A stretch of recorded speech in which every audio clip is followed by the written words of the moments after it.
안녕하세요. 성형외과 전문의 더비단 성형외과 전경욱 원장입니다. 저희 더비단 성형외과는 환자분들한테 최대한의 편안함을 드리기 위해서, 병원이라고 생각하면 되게 딱딱하잖아요. 되게 딱딱한데 환자한테 최대한의 편안함을 주기 위해서 최선을 다하는 병원입니다. 환자분들이 처음에 들어오실 때부터 시작을 해서 수술 받고 나가시는 그 순간까지 저는 환자가 항상 행복했으면 좋겠거든요. 특히 저한테 수술 받으시는 환자분들이 웃고 나가셨으면 좋겠어요. 아프니까 웃기기 쉽지 않지만 결국은 되게 행복해지셨으면 좋겠거든요. 그거를 위해서 모든 노력을 최선을 다하려고 하는 병원입니다. 아무래도 이제 우리나라 특성상 눈 성형이 제일 많고요. 그 다음에 이제 코나 리프팅 이런 수술도 굉장히 많은데, 최근에 특히나 눈 같은 경우에는 안검하수나 눈매 교정, 눈밑이 방제 배치 뭐 이런 것들이 좀 많은 편이에요. 항상 강요하거나 그러진 않고요. 오셔서 보시고 보통은 이제 환자분들한테 제일 필요해 보이는 수술을 해드리려고 하는 게 제 철학 아닌 철학인 것 같아요. 세계미술사 같은 거 많이 봐요. 그런 책들도 있고, 어쨌든 예술이나 역사랑 관련된 것들은 굉장히 많이 보는 편이에요. 지금 위에 있는 책만 해도 한 대여섯 권 이렇게 돌아가면서 그때그때 이제 사실 길게 읽어야 되는 책이 있고 한 번에, 아니면 중간중간에 짧게 읽어야 되는 책도 있고 뭐 굉장히 많은데, 제일 재밌었던 책이 사실은 세계미술사였어요. 미술에 대한 이야기도 있으면서 그 안에 사실은 역사가 담겨 있잖아요. 그 시절에 왜 그 그림이 나왔는지는 사실은 철학사조랑 같이 연관이 돼 있거든요. 근데 철학사조라는 게 결국 사람의 생각이랑 관련이 있잖아요. 이 시대를 이끌어냈던 사람들의 머릿속에 담겨있는 생각이 저는 미술작품으로 나온다고 생각을 하는 거거든요. 그러니까 뭐 성형의 유행하고 좀 다른 얘기일 수는 있는데, 어쨌든 그런 부분들이 미술이나 건축 뭐 이런 부분에 있어서, 예술 중에서는 미술이나 건축은 작품으로 남아있잖아요. 그걸 통해서 이때 사람들은 이렇게 생각을 하고 이렇게 느끼면서 살았겠구나 라는 것들이 되게 좋아서 사실 세계미술사를 되게 제일 재밌어 했었어요. 저는 매일 하는 수술이지만 환자분들은 평생 한 번 할까 말까 하는 수술이 대부분일 거예요. 인생을 놓고 보면. 물론 뭐 여러 번 많이 수술하시는 분도 계시고 아예 안 하시는 분도 계시고 뭐 여러 가지지만, 연평균으로 다 따져서 생각했을 때 평생 한 번 할까 말까 하는 수술이기 때문에, 결국은 제가 칼을 댔다는 것 자체가 그 사람들한테 몸에서 평생 흔적으로 남잖아요. 그랬는데 그 흔적이 기분 나쁜 흔적이나 컴플렉스면 얼마나 불편하겠어요, 그 사람들한테. 최대한 흉터 덜 남기고 맞다, 이 사람한테 수술 받기를 정말 잘했구나 라는 느낌만 가질 수 있으면 저는 돼요. 다른 거는 별로 중요하지 않았던 것 같아요. 뭐니 해도 저는 사실 자연스러운 거랑 균형, 근데 혹시 들어오다 보시는지 모르겠는데 명함이나 제가 중간에 이제 더 밸런스라는 단어를 썼었어요. 그게 사람마다 얼굴이 가져야 되는 균형이나 이런 것들이 있는데, 그 균형이나 이런 부분들이 가장 잘 맞는 얼굴이 저는 가장 자연스럽고 가장 예쁜 얼굴이라고 생각을 하거든요. 그래서 이제 그거에 맞춰서 하되 과하지 않게, 그러면서 균형을 잘 맞춰서 성형 수술이나 시술을 할 때 굉장히 모토가 되는 것 같아요. 대형 병원을 하게 되면, 아마 제가 해도 마찬가지일 것 같아요. 대형 병원을 하게 되면 얼굴을 부위별로 따로 보게 되고, 수술하는 뭐 예를 들어서 눈 성형 1, 2, 3, 뭐 코 성형 1, 2, 3 이렇게 과별로 이렇게 정해질 것 같은 거예요.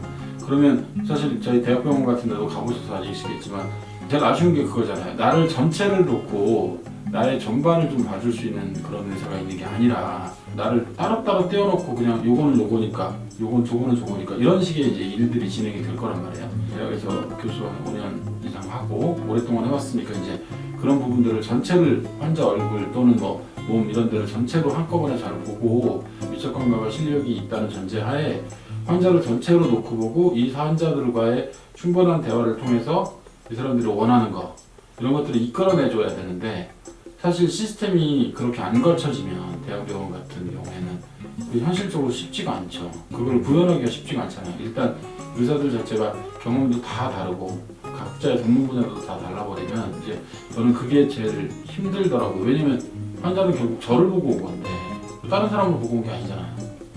자기가 수술을 할 만한 의사를 누군가한테 소개를 받았고, 또는 어떻게든 알게 되었고, 그래서 그 사람한테 직접 가서 무언가 이야기를 전달을 해줘야 되는데, 그게 전달되지 않았을 때 거기서 오는 괴리감이 너무 클 것 같아서 솔직히 저는 큰 병원을 못 하겠더라고요. 불법 필러를 시술을 받으셨던 분이 계셨어요, 예전에. 그러니까 사실 대학에서 기억 남는 분 중에 제일 기억 남는 사람은 이분이에요. 불법 필러를 받아서 얼굴 전체에서 고름이 나오시는 거예요. 그게 염증이 생겨가지고 여기 이제 피부를 다 잘라내고 막 이래서 다 그거 정말 몇 날 며칠에 걸쳐서 세척을 해내고 뭐 조금 더 마무리된 것 같으면 다시 봉합하고 뭐하고 막 이랬던 분이 한 분 계세요. 진짜 힘들게 나와서 댁으로 돌려보내드렸거든요. 그분이 저 개업하고 나서 찾아오셨어요. 몇 년이 지나서 제가 있던 학교에다가 전화해서 문의를 했대요. 정 교수님 어디로 저기 가셨냐고. 그래서 찾아오셨더라고요. 그때가 사실 제일 보람있고 기분 좋았어요.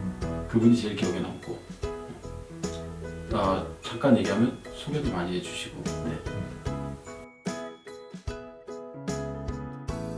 학생일 때랑 이 전문가가 된 뒤랑은 좀 많이 다를 것 같아요. 왜냐면 학생들은 일단 지식 습득이 1번이어야 되잖아요. 인성도 인성이겠지만 처음에 이제 환자 보는 자세에 대한 교육이나 이런 것은 당연히 들어가는 거고, 그거 말고는 저는 사실은 많은 지식을 먼저 습득을 하라고 먼저 가르쳤던 것 같아요. 일단 어느 정도 자기가 지식이 쌓이고 많이 알아야 그 다음에 자기가 변화시키거나 따로 적용시키거나 할 수 있는 이런 여러 가지 것들이 생길 수가 있거든요.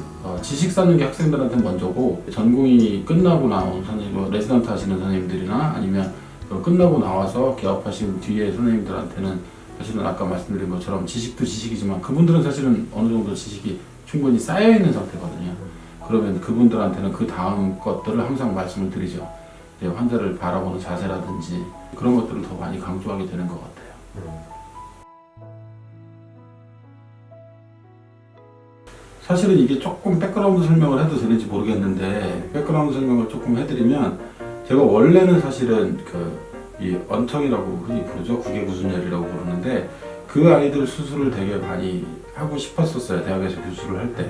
근데 그게 이제 이루어지지 않은 거예요. 제가 워낙에 주니어 대학에서 젊은 교수이기도 했고, 그러니까 저를 바라보고 수술을 하러 오는 환자들이 많지가 않더라고요. 그래서 그러면서 제가 근데 의외로 또 개업을 했더니 그런 환자들을 더 많이 볼 수 있는 찬스가 생긴 거예요. 그래서 이렇게 이 아이인데, 이 아이가 이제 똑같이 구개구순열의 흉터로 저한테 수술을 받은 거예요. 받고 나서 이 아이들을 계속 해주고 싶은 거예요. 이런 아이들이 있으면. 막 찾는데 없는 거예요. 3차원 초음파, 그리고 아니면 이렇게 힘든 아이들은 대부분 이제 대학병원이랑 연계를 맺고 추가 수술을 한다든지 그런 것들이 이제 사회복지재단이나 이런 데서 다 해주고 있으니까 제가 굳이 뭘 앞서서 나가서 해야 될 이유가 별로 없더라고요. 그러던 와중에 이런저런 환자를 좀 많이 찾아봤는데 의외로 요새 사실 쌍꺼풀 없는 친구 찾기 쉽지 않잖아요. 대부분 이제 시설이라고 보통 우리가 부르는데 무슨 원에서 고아원, 흔히 말하는 고아원인데, 그 고아원에 있는 친구들하고 우연히 연이 닿아서 이야기를 하다 보니까 제일 하고 싶은 게, 그때 이제 물론 뭐 큰 점도 빼주고 뭐도 하고 막 이러고 왔었는데, 얘기하다 보니까 니네는 뭐가 제일 하고 싶어? 라고 얘기했더니 쌍꺼풀이 하고 싶다는 거야. 다들 아르바이트를 주유소나 편의점 이런 데서 자기네들이 아르바이트 돈을 모아서 수술을 하니까 비전문의 선생님들한테 눈 수술을 하는 경우가 너무 많은 거예요. 비용이 저렴하니까. 그래서 그럼 얘네들한테 제대로 된 수술로 무언가를 제대로 해주고 싶다라는 게 욕구가 생긴 거예요. 당시에 시작을 한 게 지금 여기 보시는 이제 여기 편지 받은 것들이 쌍꺼풀 수술을 고등학교 3학년 졸업하는 애들한테 선물 삼아 사회에 나가는 그 기회에 선물 삼아서 수술을 해주게 된 거예요. 그래서 이런 부분들도 똑같이 마찬가지로 앞으로도 그게 누가 됐든 간에 정말로 사회에서 좀 힘들어하는 친구들이 있다면, 또 아까 말씀드렸던 흉터나 이물질 이런 걸로 고통받으시는 분들이 있는데, 고통은 받으시는데 지금 현재 경제적으로 너무 힘들어서 못하시는 분들 계시잖아요. 이제 그런 분들한테 뭔가 제가 해드릴 수 있는 게 있으면 해드리고 싶은 게 제 목적이긴 해요. 지금 목표긴 해요. 저를 소개를 받아서 오시는 분들이 저희 병원에 많기 때문에 제가 어떻게 수술하시는지는 대부분 알아요. 제가 이야기를 들어보니까 원장님 상담을 되게 잘해줘서 고맙다, 그러니 너도 한번 가봐라 이러고 오시는 경우가 많더라고요. 그래서 저는 사실 제일 주안점으로 생각하는 거는 환자분들의 니즈가 뭘까를 제일 먼저 찾아봐요. 이분 얼굴에서 뭐 눈, 코가 안 이뻐, 이건 뭐 누구나 기계적으로 할 수 있는 일이고, 그런데 저는 성형외과를 정신외과라고 표현할 때가 종종 있거든요. 정신외과가 뭐냐면 내가 자신감이 결여가 돼 있으니 성형이나 이런 걸 통해서 수술을 받아서 자기가 예뻐지면 자신감이 생기잖아요. 이런 자신감을 북돋아주기 위해서 이 사람이 정말로 마음속으로 스트레스를 받고 있는 거, 그러니까 무언지를 제가 이끌어내야 된다고 생각을 해요. 적어도 성형외과 의사라면 이 사람이랑 이런저런 얘기를 해보면서 밸런스 맞는 얼굴을 만들어 주는 것도 중요하지만 이 수술이라는 과정 사실 쉽지 않잖아요. 뭐 칼도 내야 되고 돈도 내야 되고 회복 기간도 필요하고 되게 쉽지 않은데 이런 과정을 통해서 자기가 좋은 결과를 얻어서 자신감을 찾을 수 있는 얼굴이 어떤 얼굴이 나올까를 제일 주안점으로 보는 것 같아요. 지금 얼마 전까지 사회적으로 대두가 됐었던 이제 성형외과 부분에서 뭐 섀도우 닥터 문제라든지 이런 부분이 계속해서 문제가 되고 있습니다. 그렇죠. 네. 원장님께서는 그 부분에 대해서는 좀 어떻게 생각하시나요? 완전히 부정적이죠. 저는 사실 상담조차도, 그러니까 진료조차도 실장이 보는 걸 굉장히 싫어해요.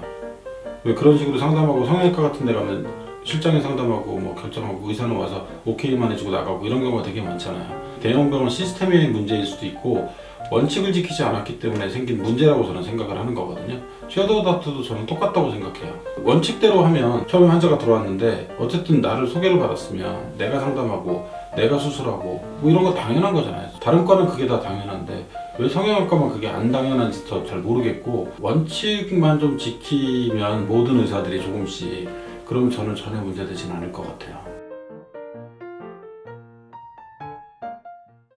지금까지 계속 해왔던 고학원에 있었던 아이들 그 쌍꺼풀 수술 같은 거 해주는 게 있거든요. 그거는 그냥 계속 연결해서 할 생각이고요. 그 다음에 최근에 이제 법무부에 계시는 분하고도 그런 이야기를 좀 하고 있어요. 꼭 성형이라는 게 꼭 감춰야 되는 그런 나쁜 일만은 아니고 왠지 성형수술 그럼 다들 창피하고 좀 그러는 건 있는데 다들 더 예뻐지고 싶은 게 인간 본성이잖아요. 그래서 그런 부분들을 제가 도와줄 수 있는 것들이 있으면 조금 더 힘드신 분들 뭐 이런 분들한테 더 많이 도와줄 수 있지 않을까라고 지금 생각을 하고 있어요. 성형외과 전문의 그리고 장인과 예술가로서의 원장님을 조금 더 조명해보고 싶어요. 네, 원장님께서는 예술 쪽에서도 또 일가견이 있으신데 네, 그 부분에 대해서도 말씀 한번 부탁드립니다. 뭐 일각까지 말씀드리기 좀 그렇고 사실 처음에는 이제 모두에서 말씀드렸던 것처럼 성형외과 전문이면 사실 다른 과랑은 좀 다를 수밖에 없어요. 왜냐면 다른 과는 순수하게 질병을 대부분 다루기는 하지만 성형외과는 거의 유일하게 질병과 미라는 그런 부분들에 이제 의사로서 또는 예술가로서 이게 접목이 되지 않으면 조금 힘든 부분이 있다고 저는 개인적으로 생각하거든요.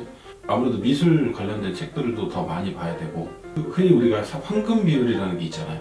똑같은 사진인데도 이쪽 사진은 예쁘고 저쪽 사진은 덜 예쁘고 똑같은 사람이고 똑같은 사진인데도 덜 예쁘고 그게 이제 뭐 포토샵의 차이일 수도 있고 있겠지만 사실은 구도라든지 이런 부분들이 되게 중요하거든요.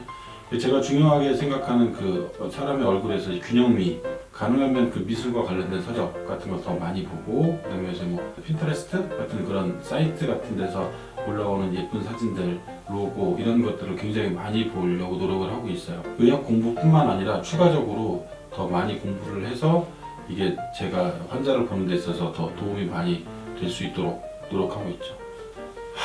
이거 사실 2020년 사람들 머릿속에 되게 기억이 많이 남을 거예요. 아예 1년이 통으로 없잖아요. 사람들 어떤 분들은 굉장히 힘들고 어떤 하는데 사실 이거 조금 오래 갈 것 같아서 얼마나 더 힘차게 말씀드릴 수 있는지 잘 모르겠는데 새벽에 동트기 전이 제일 없다고 하니까 지금이 동트기 전이 아닐까 싶고 이거보다 더 나쁜 일이 있긴 하겠어요. 그리고 뭐 지나고 나면 다들 활기차게 다 자기 일 열심히 할 수 있지 않을까. 그리고 맡은 바 자기 일 열심히 하다 보면 어느 순간 자연스럽게 더 좋아지지 않을까 싶어요.